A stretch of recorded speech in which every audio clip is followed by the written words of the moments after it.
더 나가서 좀 지지를 살펴보면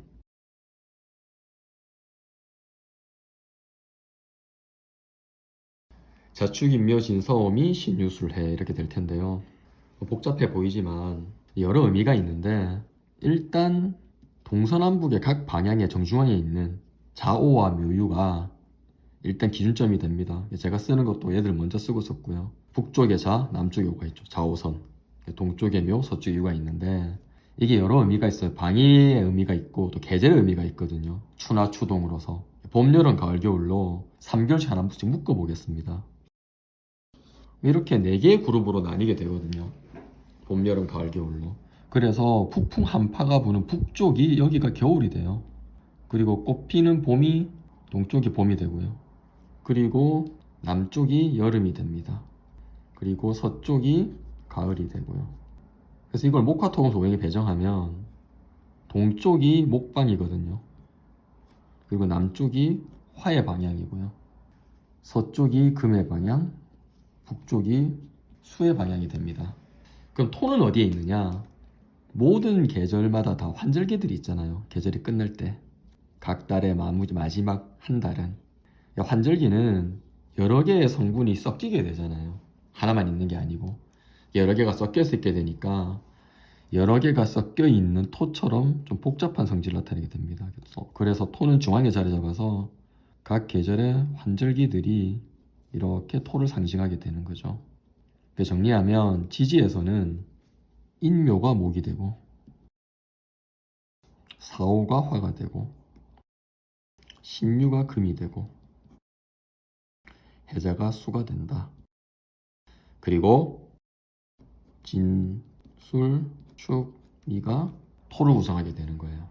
그러면 저희가 여기까지 천간과 지지의 각 자리별로 목화토금수 외에 각 짝을 지어서 배정을 했으니까 이미 이게 익숙하신 분들도 당연히 많으실 거고 이 채널까지 들어오셨다면은 제 강의가 어렵다고 댓글마다 말씀도 하시고 제 지인들도 무슨 말인지 하나도 모르겠다고 불만들이 가득한데 어쨌거나 꾸준히 시청하시는 분 정도라면 이 정도는 뭐 이미 당연히 숙달하실 건데요. 처음 보시는 분이라 할지라도 시간이 걸리겠지만 천간과 지지의 각 기호별로 오늘 이 샘플의 사주에 그대로 구성하게 되면 각 자리를 오형으로 바꿀 수 있겠죠. 한번 해볼까요?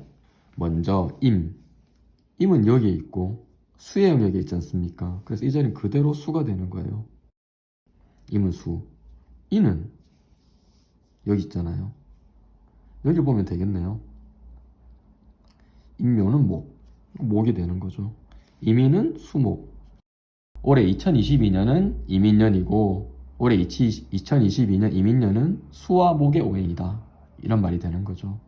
그 다음 신해의 신은 여기 있고 금이죠. 해는 해자 수네요. 신해는 금수고 무는 여기 있네요. 토. 이는 목. 여기 있으니까 똑같이 목이 되겠네요. 볼 것도 없이.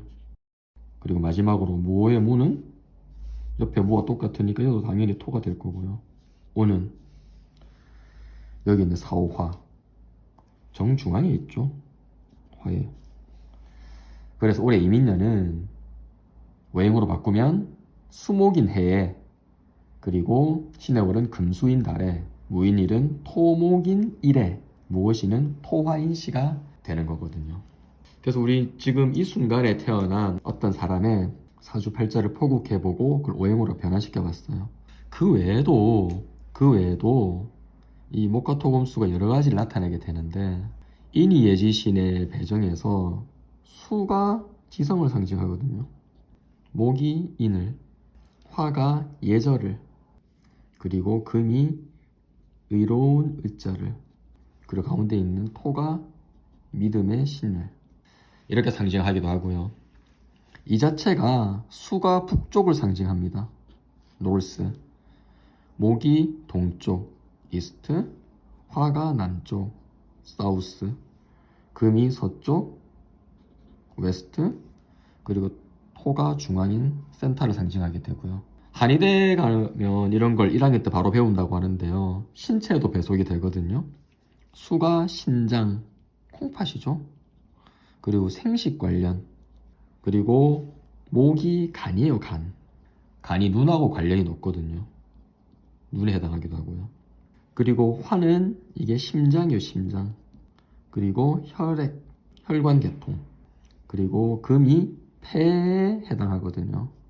호흡하는 기관지. 그럼 토는 장에 해당한다고 합니다. 위장에. 이런 식으로 배정할 수도 있고요. 그리고 이게 숫자에도 또 해당이 되거든요. 수가 1이에요. 근데 수에는 선천수와 후천수가 있어서 선천수에다가 5를 더하면 후천수가 되거든요. 1에다가 5를 더하면은 6. 1과 6이 수를 상징하고요. 화는 2를 상징하거든요. 두 번째로. 그리고 후천수로 7. 목은 3. 후천수로 5를 더하면 8. 그리고 금은 4. 후천수로는 5를 더한 9. 그리고 토는 선천수로 5, 후천수로 10을 상징하거든요. 그래서 이런 거 민감하신 분들은 휴대전화번호, 뭐 은행에 비밀번호 할 때 자기에게 필요한 성분을 용신 또는 희신이라고 하는데 거기에 해당하는 오행의 숫자로 휴대전화번호나 뭐 비밀번호나 뭐 이메일 아이디 뒤쪽 숫자나 이렇게도 많이 구성하곤 합니다.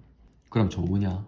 모르겠어요. 모르겠지만 일단 기본 문제가 큰 거죠. 자기에게 좋은 기운들을 최대한 많이 끌어가고자 하는 염원과 목적에서 많이들 구성하고 있습니다.